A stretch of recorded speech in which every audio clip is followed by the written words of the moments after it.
Hello friends, मैं आपका अपने यूट्यूब चैनल में स्वागत करता हूं। तो फ्रेंड्स, मेरा नाम है मनीष और आप देख रहे हैं Manish RH study YouTube channel. तो फ्रेंड्स, आज की इस वीडियो में हम लेकर के आ गए उत्कृष्ट विद्यालय मॉडल स्कूल चयन परीक्षा 2025 की तैयारी के लिए पर्यावरण के वेरी मोस्ट इंपोर्टेंट और सिलेक्टेड क्वेश्चन। जी हाँ फ्रेंड्स, पर्यावरण के जो क्वेश्चन आपके पेपर में आने वाले हैं, आपके पर्यावरण के क्वेश्चन कितने आते हैं? 15 क्वेश्चन आते हैं, ठीक है, और 15 नंबर के होते हैं। तो फ्रेंड्स, ये जो 15 क्वेश्चन है आपके, अगर ये वीडियो आप फुल वॉच कर लेते हैं तो आपके ये 15 क्वेश्चन इससे बाहर नहीं जाने वाले। तो आपको वीडियो को अंत तक जरूर देखना है और इसमें पर्यावरण के वेरी मोस्ट इंपोर्टेंट और सेलेक्टेड क्वेश्चन लिए, तो इस वीडियो को अंत तक जरूर देखना। जो आपका पेपर 9 मार्च को होने वाला है मॉडल एंड एक्सीलेंस स्कूल का, उसी की तैयारी के लिए मोस्ट इंपोर्टेंट क्वेश्चन। तो चलिए फ्रेंड्स, हमने टाइम वेस्ट किया, अपनी इस वीडियो को स्टार्ट करते हैं और देखते हैं पर्यावरण के वेरी मोस्ट इंपोर्टेंट और सिलेक्टेड क्वेश्चन। तो यहाँ पर हमारे इस वीडियो का जो फर्स्ट क्वेश्चन, पहला क्वेश्चन क्या दिया हुआ है? वायु प्रदूषण के परिणाम स्वरूप उत्पन्न होने वाला रोग। वायु प्रदूषण से कौन सा रोग उत्पन्न होता है? ए ऑप्शन पर है हमारा ब्रोंकाइटिस, और बी ऑप्शन पर है फेफड़ों का कैंसर, सी ऑप्शन पर है अस्थमा, डी ऑप्शन पर है उपयुक्त सभी। तो हमारा इस क्वेश्चन का जो राइट आंसर होगा वो होगा सी ऑप्शन। सी ऑप्शन पर क्या है? अस्थमा हमारा इस क्वेश्चन का राइट आंसर हो जाएगा। नेक्स्ट क्वेश्चन देखेंगे हमारा। अगला क्वेश्चन क्या है? ताप विद्युत ग्रहों से निष्कासित कौन सी गैस वायु को प्रदूषित करती है? तो ताप विद्युत ग्रहों से कौन सी गैस निकलती है जो हमारे वायु को प्रदूषित करती है? सल्फर डाइऑक्साइड, नाइट्रोजन ऑक्साइड या फिर कार्बन डाइऑक्साइड, उपरोक्त सभी। तो हमारे इस क्वेश्चन का जो राइट आंसर होगा वो होगा डी ऑप्शन। जी हाँ फ्रेंड्स, उपरोक्त सभी मतलब ताप विद्युत ग्रहों से सल्फर डाइऑक्साइड, नाइट्रोजन ऑक्साइड और कार्बन डाइऑक्साइड गैस निकलती है जो हमारी वायु को प्रदूषित करती है। अगला क्वेश्चन है, घरेलू ईंधन के जलने से कौन सी गैस वायु को प्रदूषित करती है? Carbon monoxide, sulphur dioxide, carbon dioxide या फिर उपयुक्त सभी। तो हमारा जो इस क्वेश्चन का राइट आंसर होगा वो होगा उपयुक्त सभी। घरेलू ईंधन के जलने से कौन सी गैस वायु को प्रदूषित करती है? जो घरेलू ईंधन है इसके जलने से कौन सी गैस निकलती है? कार्बन मोनोऑक्साइड, सल्फर डाइऑक्साइड और कार्बन डाइऑक्साइड। तो उपयुक्त सभी, डी ऑप्शन इसका राइट आंसर होगा। अगला क्वेश्चन क्या है? वाहनों से निष्कासित गैसों में सर्वाधिक मात्रा में कौन सी गैस निकलती है? जो वाहनों से गैस निकलती है उसमें सबसे अधिक मात्रा में कौन सी गैस निकलती है? Sulphur dioxide, nitrogen oxide, carbon monoxide या फिर हाइड्रोकार्बन्स। तो यहाँ पर हमारे इस क्वेश्चन का राइट आंसर होगा सी ऑप्शन, कार्बन मोनोऑक्साइड इसका राइट आंसर हो जाएगा। अगला क्वेश्चन क्या है? ज्वालामुखी क्रिया से निकलने वाली गैस है। ज्वालामुखी क्रिया से कौन सी गैस निकलती है? ए ऑप्शन पर है हाइड्रोक्लोरीन, बी ऑप्शन पर है मोनोऑक्साइड, सी ऑप्शन पर है सल्फर डाइऑक्साइड और डी ऑप्शन पर है हमारा उपयुक्त सभी। तो हमारे इस क्वेश्चन का राइट आंसर होगा उपयुक्त सभी। जी हाँ फ्रेंड्स, ज्वालामुखी क्रिया से निकलने वाली गैस कौन सी है? वो है हाइड्रोक्लोरीन और monoxide, sulphur dioxide. D option इसका राइट आंसर होगा। अगला क्वेश्चन देखेंगे, निम्नलिखित में से कौन सा एक अविघटनीय प्रदूषक नहीं है? तो ए ऑप्शन पर है हमारा नाभिकीय अवशिष्ट, बी ऑप्शन पर है मलमूत्र, सी ऑप्शन पर है प्लास्टिक, डी ऑप्शन पर है उपयुक्त सभी। तो अविघटनीय प्रदूषक नहीं है। यहाँ पर हमको अविघटनीय प्रदूषक पूछा गया है, तो मलमूत्र अविघटनीय प्रदूषक नहीं है, हमारा बी ऑप्शन इसका राइट आंसर होगा। अगला क्वेश्चन है, पर्यावरण प्रदूषित होता है। पर्यावरण प्रदूषित कैसे होता है? मानव द्वारा त्याज्य सामग्री अथवा अपशिष्ट से, रासायनिक उर्वरकों से, औद्योगिक प्रदूषकों से। तो आप जानते हैं इन सब कारण से हमारा पर्यावरण प्रदूषित होता है, तो उपयुक्त सभी इसका राइट आंसर हो जाएगा। अगला क्वेश्चन है, मरुस्थलीकरण का कारण है बालू के निक्षेप से, बी ऑप्शन पर है अत्यधिक गर्मी पड़ने से, सी ऑप्शन पर है वर्षा न होने से और कृषि न होने से। तो फ्रेंड्स, मरुस्थलीकरण का कारण पूछा गया है, तो इसका कारण क्या है? वो है वर्षा ना होने से क्या होता है? मरुस्थलीकरण होता है। अगला क्वेश्चन है हमारा, मरुस्थलीय क्षेत्र में भूमिगत जल का स्तर होता है। जो मरुस्थलीय क्षेत्र होते हैं इसमें भूमि में जल होता है, इसका स्तर क्या होता है? ए ऑप्शन पर है अत्यधिक नीचा, बी ऑप्शन पर है कम नीचा, सी ऑप्शन पर है ऊंचा या फिर इनमें से कोई नहीं। तो फ्रेंड्स, जो मरुस्थलीय क्षेत्र होते हैं इनमें भूमि में जो जल पाया जाता है मरुस्थलीय क्षेत्र में वो अत्यधिक नीचे पाया जाता है। ए ऑप्शन इसका राइट आंसर होगा। अगला क्वेश्चन देखेंगे हमारा, गैर पारंपरिक ऊर्जा का स्रोत। गैर पारंपरिक ऊर्जा का स्रोत कौन सा है? ए ऑप्शन पर है ज्वारीय शक्ति, बी ऑप्शन पर है भूगर्भिक शक्ति, सी ऑप्शन पर है हमारा वायु शक्ति और डी ऑप्शन पर है उपरोक्त सभी। तो हमारे इसका राइट आंसर हो जाएगा डी ऑप्शन, उपयुक्त सभी। मतलब ज्वारीय शक्ति, भूगर्भिक शक्ति और वायु शक्ति, ये उपयुक्त सभी जो है गैर पारंपरिक ऊर्जा का स्रोत है। अगला क्वेश्चन है, भारत में सर्वाधिक ऊर्जा किस स्रोत से प्राप्त होती है?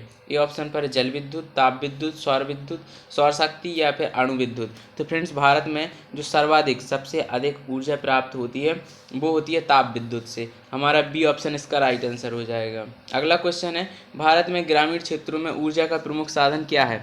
ग्रामीण क्षेत्रों में ऊर्जा का प्रमुख साधन क्या है? ए ऑप्शन पर है बिजली, बी ऑप्शन पर है पेट्रोलियम, सी ऑप्शन पर लकड़ी और डी ऑप्शन पर है गोबर। तो फ्रेंड्स भारत के जो ग्रामीण क्षेत्र हैं इनमें ऊर्जा का सबसे बड़ा स्रोत लकड़ी है। प्रमुख साधन क्या है? लकड़ी। सी ऑप्शन इसका राइट आंसर होगा। अगला है, वनोन्मूलन से वायुमंडल पर पड़ने वाला प्रभाव है कौन सा? ए ऑप्शन पर है ग्रीन हाउस प्रभाव, उत्पन्न करने वाली गैसों की मात्रा में वृद्धि, बी ऑप्शन पर है भूमि क्षरण, सी ऑप्शन पर है मरुस्थलीकरण, डी ऑप्शन पर है हिमस्खलन। तो हमारा इसका जो राइट आंसर होगा फ्रेंड्स वो होगा ए ऑप्शन, ग्रीन हाउस प्रभाव उत्पन्न करने वाली गैसों की मात्रा में वृद्धि। ये जो है वनोन्मूलन से वायुमंडल पर पड़ने वाला बढ़ने वाला प्रभाव है। अगला है हमारा, खनन का पर्यावरण पर क्या प्रभाव पड़ता है? जो खनन होता है इससे पर्यावरण पर क्या प्रभाव पड़ता है? ध्वनि प्रदूषण वृद्धि, वायु प्रदूषण वृद्धि या फिर वन संपदा नष्ट। तो फ्रेंड्स खनन के कारण ये सभी होते हैं, ध्वनि प्रदूषण में वृद्धि होती है, वायु प्रदूषण में वृद्धि होती है और वन संपदा नष्ट होती है। तो उपरोक्त सभी इसका राइट आंसर हो जाएगा।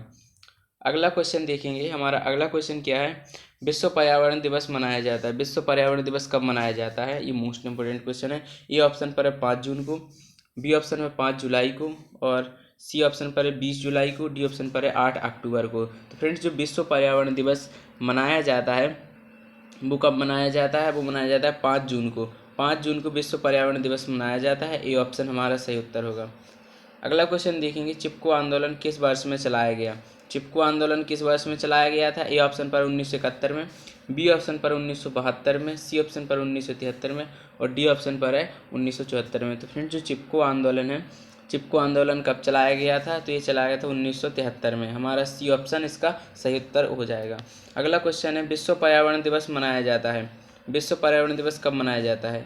1 जून को, 5 जून को, 1 जुलाई को या फिर 15 जुलाई को। तो फ्रेंड्स जो विश्व पर्यावरण दिवस है वो 5 जून को मनाया जाता है। हमारा बी ऑप्शन इसका राइट आंसर हो जाएगा। अगला है, वर्षा जल का पीएच मान कितना होने पर इसे अम्ल वर्षा एसिड रेन कहते हैं? जो वर्षा वर्षा होती है, वर्षा जल का पीएच मान कितना होता है? वर्षा का जो जल होता है इसका पीएच मान कितना होना चाहिए जिससे कि हम ये पता कर सके कि अम्लीय वर्षा है, एसिड रेन है? तो ये होता है 5.6, 7 से कम या फिर 0 से कम, 10 से कम। तो इसका राइट आंसर क्या होगा हमारा? वो होगा ए ऑप्शन, 5.6 से कम। अगर पीएच मान है, वर्षा के जल का पीएच मान 5.6 से कम है तो वह अम्लीय वर्षा है।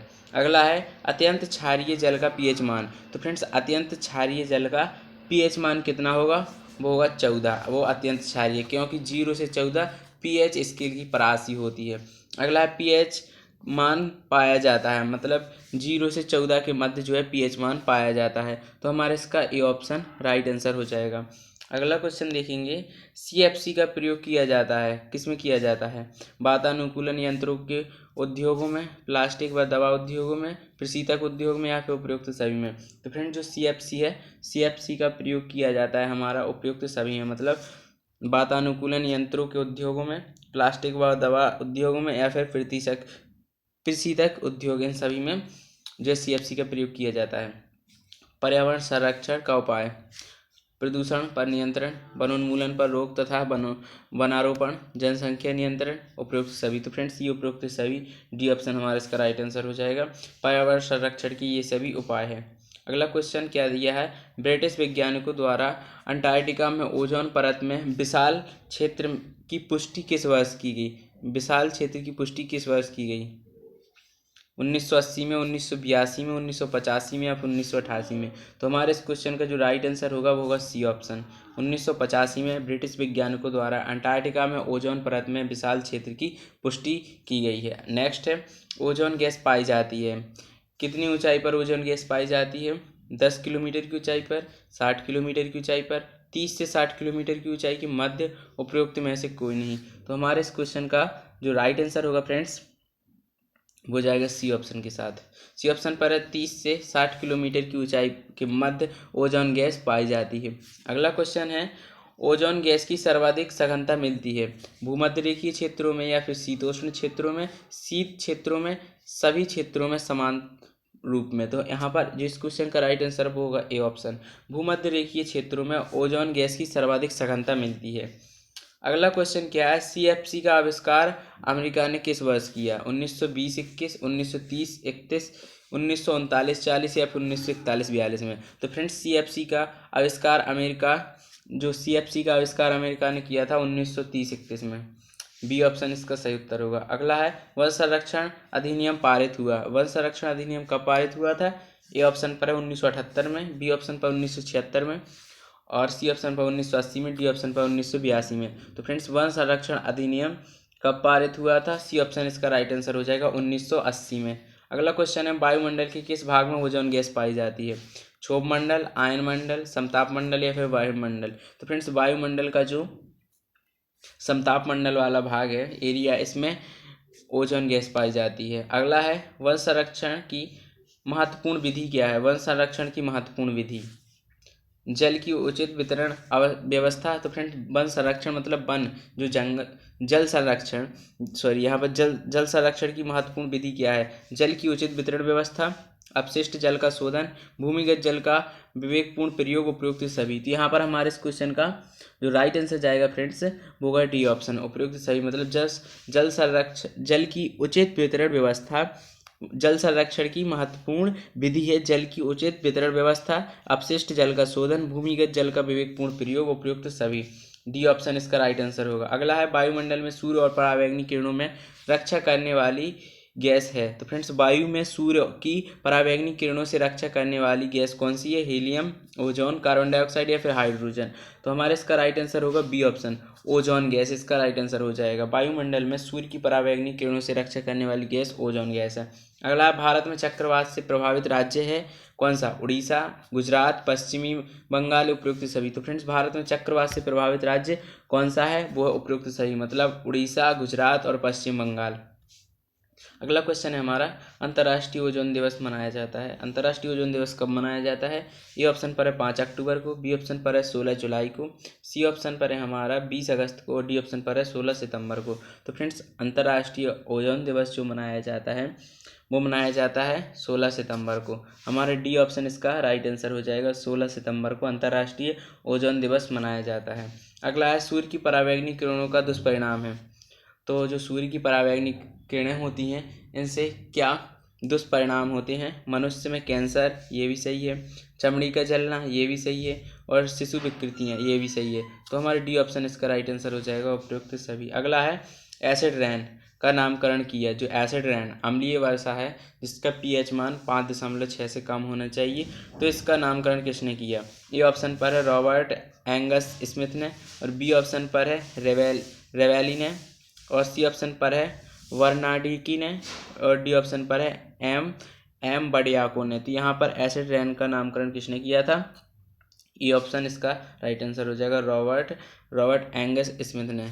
अगला क्वेश्चन है, पीएच मान 7 के शुद्ध प्राकृतिक जल को कहते हैं, क्या कहेंगे? अम्लीय, क्षारीय, उदासीन, इनमें से कोई नहीं। तो फ्रेंड्स अम्लीय किसे कहते हैं? पीएच मान 7 से कम हो, क्षारीय पीएच मान 7 से अधिक हो, और उदासीन जिसका पीएच मान 7 हो तो उसे उदासीन कहेंगे। सी ऑप्शन हमारा इसका राइट आंसर होगा। अगला है, हरित गृह प्रभाव से सुरक्षा का उपाय है। ओजोन की क्षमता पर रोक, सघन वृक्षारोपण, ऊर्जा की गैर परंपरागत साधनों का उपयोग, और डी ऑप्शन पर उपरोक्त सभी। तो यहाँ पर हमारा जिस क्वेश्चन का राइट आंसर होगा डी ऑप्शन, उपरोक्त सभी।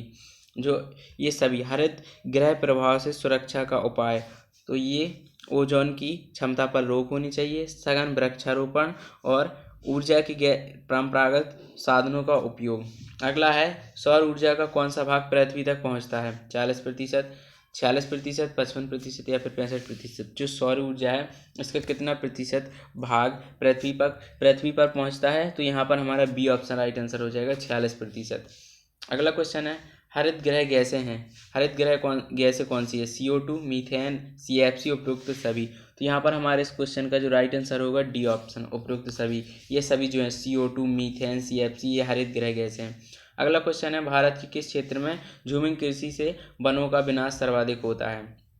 ए ऑप्शन पर है मरुस्थलीय क्षेत्र में, बी ऑप्शन पर है हिमालय के गिरिपादों में, और सी ऑप्शन पर उत्तर पूर्वी भारत के आदिवासी क्षेत्रों में, और डी ऑप्शन पर है दक्षिण पूर्वी भारत में। तो फ्रेंड्स यहाँ पर जो इसका राइट आंसर जाएगा हमारा वो जाएगा सी ऑप्शन के साथ, उत्तर पूर्वी भारत के आदिवासी क्षेत्रों में झूमिंग कृषि से वनों का विनाश सर्वाधिक होता है। तो सी ऑप्शन इसका सही उत्तर होगा। अगला है पर्यावरणीय अवक्रमण का कारण। पर्यावरणीय अवक्रमण का कारण क्या है? ए ऑप्शन पर है जनसंख्या में तीव्र वृद्धि, बी ऑप्शन पर प्राकृतिक संसाधनों का विवेकहीन प्रयोग, सी ऑप्शन पर औद्योगिकरण, डी ऑप्शन पर उपरोक्त सभी। तो हमारा इसका राइट आंसर होगा डी ऑप्शन, उपरोक्त सभी। ये सभी जो है पर्यावरणीय अवक्रमण का कारण है, जैसे कि जनसंख्या में तीव्र वृद्धि, प्राकृतिक संसाधनों का विवेकहीन प्रयोग, औद्योगिकीकरण, ये सभी जो है पर्यावरणीय अवक्रमण का कारण है।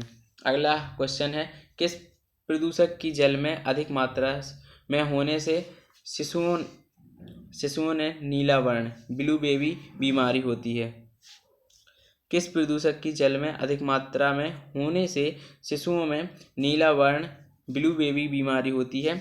Nitrite, phenol, sodium chloride. तो यहाँ पर हमारे इसका राइट आंसर होगा ए ऑप्शन, नाइट्राइट इसका राइट ऑप्शन हो जाएगा।